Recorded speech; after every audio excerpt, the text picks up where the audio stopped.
বলুন, ধামাখালি পর্যন্ত আওয়াজ পাঠাতে হবে তো।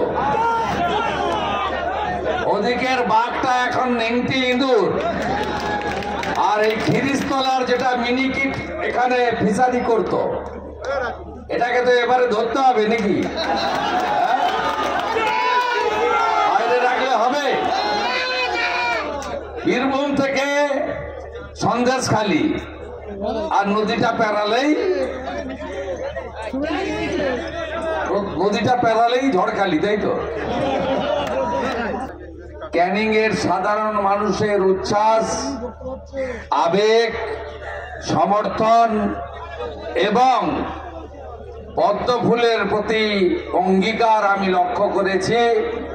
তাই শুধু এই আমার মিছিলের শেষে এই পথসভা নয়, যতদূর আওয়াজ যাচ্ছে প্রত্যেককে শ্রদ্ধা, শুভেচ্ছা, অভিনন্দন এবং নমস্কার জানাই।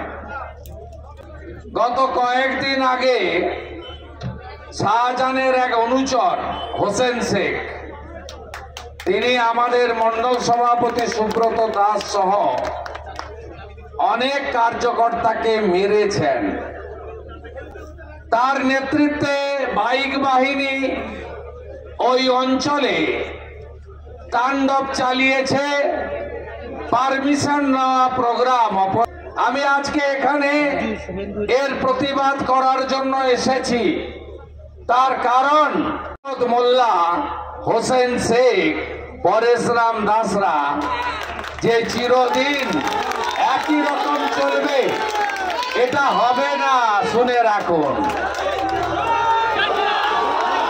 পৃথিবীটা গোল। আজকে যে রাজা ছিল, কাল সে যে ভিক্ষা চায়, চিরদিন কাহারও সমান নাহি যায়। এই এলাকায় একদিকে কান্তি গাঙ্গুলি, একদিকে রেজ্জাক মোল্লা, এদের রাজত্ব আপনারা দেখেছেন।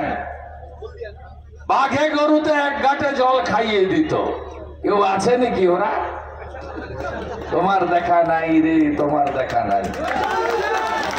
এদের অবস্থা এর থেকেও খারাপ হবে।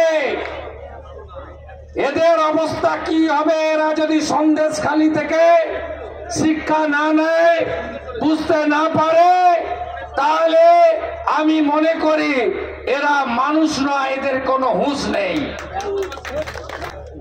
ভোট অনেক বাকি আছে, 1 জুন তো না?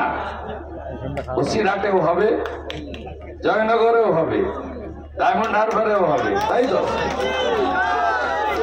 23 মে বিকালের পরে আমি ফ্রি, আমি ভোট করাবো এখানে। ভোটের প্রচার আমি করাবো। আমাকে বলছিল 2 জায়গায় আসতে হবে, আমরা 4 জায়গায় আসবো। আরে ক্যানিং পূর্ব বাকি আছে তো। ক্যানিং পূর্বটা তো আর ভারতবর্ষের বাইরে নয়। এ তো পয়লা ঝাঁকি হ্যায়, কাশী মথুরা বাকি হ্যায়। আমি বলছি, বিগত দিনে আপনাদের যে অভিজ্ঞতা, এই অভিজ্ঞতা অত্যন্ত ভয়ঙ্কর। 2021 সালে নির্বাচনের পরে যে সন্ত্রাসের মুখোমুখি আপনারা হয়েছেন, জয়নগরের মানুষ, কুলতলির মানুষ, ক্যানিং পূর্ব, ক্যানিং পশ্চিম, গোসাবা, বাসন্তীর মানুষজন, ওদিকে মথুরাপুর থেকে শুরু করে কাকদ্বীপ, রায়দিঘি, মন্দির বাজারের মানুষজন, এদিকে ভাঙড় থেকে শুরু করে এই এলাকার মানুষজন, এই ধরনের অত্যাচার স্বাধীনতার আগে ব্রিটিশরাও করেনি। আমাদের কথা দিচ্ছি, এই বিরোধী দলনেতাকে ভরসা করেন তো? ভরসা করেন তো? যা বলি তাই করি তো? আর কেউ না বুঝুক, শাহজাহান বুঝতে পারছে। 30 ডিসেম্বর বসিরহাটে বলেছিলাম, ডেজ আর নাম্বার, দিনগুলো গোনা হচ্ছে। 1 তারিখ বলল, এই কাঁথির বেটাকে, আমাকে বলেছে, ছাল আর চামড়া ছাড়িয়ে প্যাকেট করে কাঁথি পাঠিয়ে দেবে। আমি কদিন আগে ওর বাড়ির সামনে সরবেড়িয়াতে দোকান থেকে মিষ্টি কিনেছি, নিজে খেয়েছি, পাবলিককে খাইয়ে দিয়েছি। আমাকে প্যাকেট করতে পারেনি। শাহজাহান এখন স্বগোষ্ঠী প্যাকেট হয়ে ভিতরে ঢুকে গেছে। স্বগোষ্ঠী। এখানকার পরেশরাম দাস, রেলে হকারি করতো, তাই না? 15 টাকার রিচার্জ করতো, তাই না? হকারিটা খারাপ কিছু নয়। বদলটা দেখুন, বদল সাধারণ মানুষের হয়নি। কয়েকদিন আগে বলেছিল যে শুভেন্দু অধিকারী ক্যানিং এর মাটিতে পা দিলে বাস স্ট্যান্ডে দড়ি দিয়ে আটকাবে। আমি যাওয়ার সময় বাস স্ট্যান্ডে দাঁড়িয়ে চা খেয়ে যাব। ক্ষমতা থাকলে পরেশ বেটা, দড়ি কোন দেশের দড়ি আছে আনো, আমার ক্ষমতা থাকলে আমি দেখি। আর এবারের ভোটটা কি করে করব? দাঁড়িয়ে দাঁড়িয়ে দেখবে গণেশ মন্ডল, দাঁড়িয়ে দাঁড়িয়ে দেখবে রাজা গাজী বাসন্তী, হোসেন শেখ, বড়মস্তান, শাহজাহানের বাবার নামে যে ট্রাস্ট, সেই ট্রাস্টের জমি সব হোসেন শেখের নামে করেছে। শাহজাহানের কেসে হোসেন শেখও যুক্ত। হোসেন শেখ, একটু ধীরে চলো, একটু ধীরে।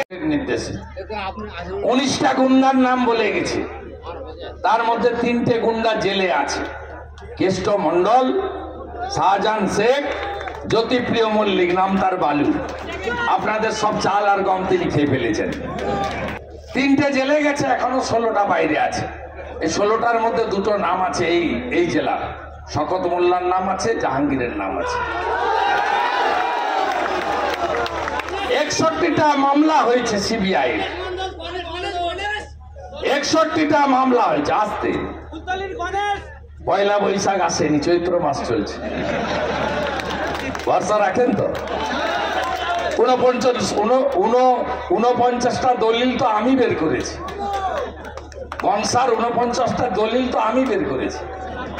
ওর মা মৌরিবালা মন্ডল প্রধান 75 কোটি টাকা মানরেগায় ঝেড়েছে, তো আমি বের করেছি মইপিট অঞ্চলে। আরে আপনাদের বিরোধী দলনেতাকে যে কাজের জন্য পাঠিয়েছেন আপনারা, ওই কাজটা আমি প্রতিদিন করি, 24x7 করি। সিপিএম এর বিরোধী দলনেতা ছিল, ওটা সেটিং, আবার ভোট কাটার জন্য লড়ছে। এখানে কি কোদাল বেলচা আছে নাকি? একদম ভোট দিবেন না পুরনো বামপন্থীরা, একদম ভোট একদম দিবেন না, পারবে না এরা লড়তেও পারবে না, এই গুন্ডাদের সব সোজা করতে পারবে না। যদি কেউ পারে, তার নাম নরেন্দ্র মোদী। নরেন্দ্র মোদী পারবে, অন্য কেউ পারবে না।